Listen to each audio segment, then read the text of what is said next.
Welcome back. Yes, I'm wearing the Disneyland shirt yet again. My Disneyland jersey because it's fun to wear.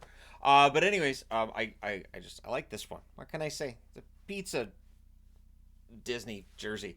So I'm going to talk about Doctor Who yet again. I did watch 73 Yards last night. Yvonne and I both really enjoyed it. Honestly, I am so happy to see the show back to its roots. It absolutely is back to its roots. I've seen people complaining, oh, it's gone too far and it's got all this political messaging. Where? Like there's really not very much that's there. And again, uh, Doctor Who's always kind of straddled that line between sending a message and not, being just a fun, designed for kids type sci-fi show. Last night's episode was so creepy. Like it's just it was so well written, it was so creepy, and I genuinely couldn't figure out what the twist was going to be until the end.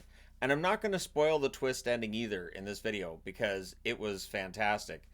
I thought that the way that they started the episode, so I'll get through the start.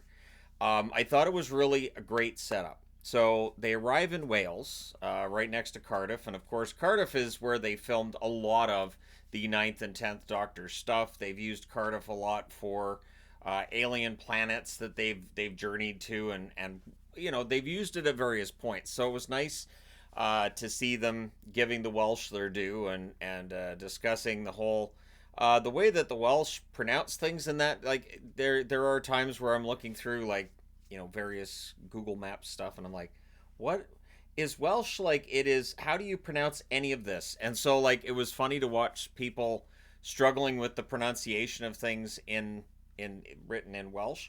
But I thought it was well done, and we continue to get this really rich story with Ruby. It almost feels at this point like Ruby is as important as the Doctor, maybe slightly more important to the storyline right now, which might tick some people off, but I remember when Rose was too important. There were a couple of moments during last night's episode where I said, this feels like Bad Wolf. It feels like they're setting her up to be another Bad Wolf. That something's going to happen here where all hell's going to break loose and Ruby's going to be the one that's doing it.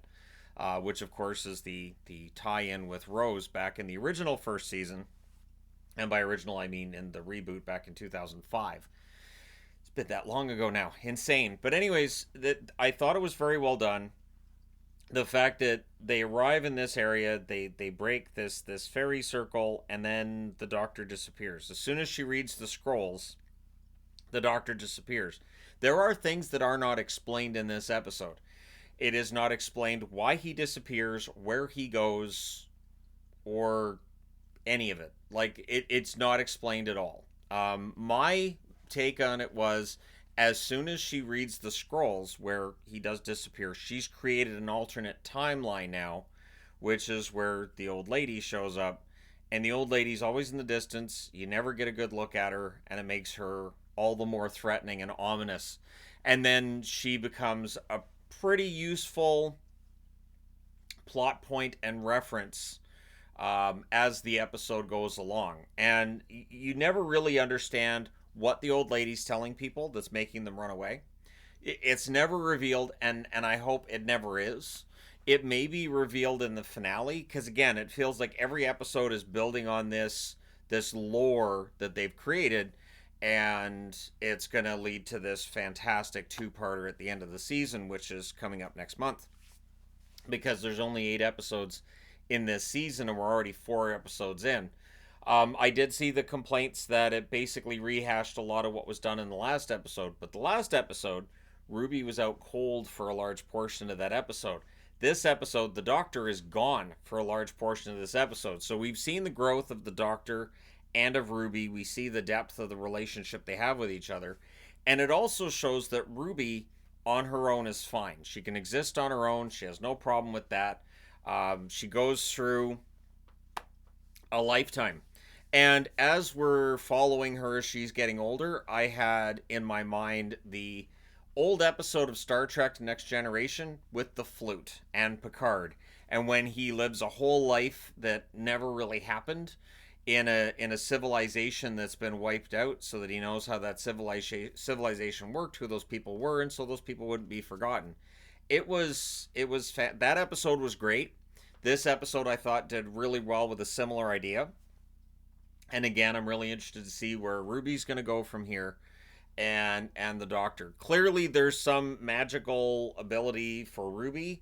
I think the fact too that there wasn't any snow, because in each episode we've seen her creating snow when she's in some distress. That snow connected to her being dropped as a newborn on a doorstep, and there's the obvious part, and I've talked about this before, where we're going to end up back with the date of her being dropped on the doorstep. She's going to end up there.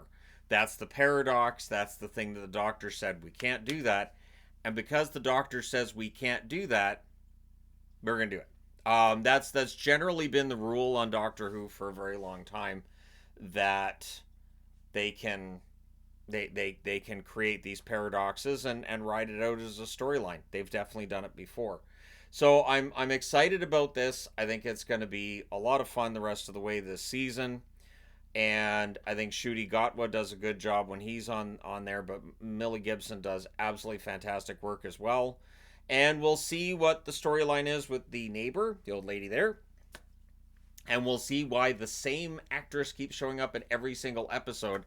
And since Russell T Davies is trying to like downplay it and go, oh yeah, no, she was available. We used her for different roles.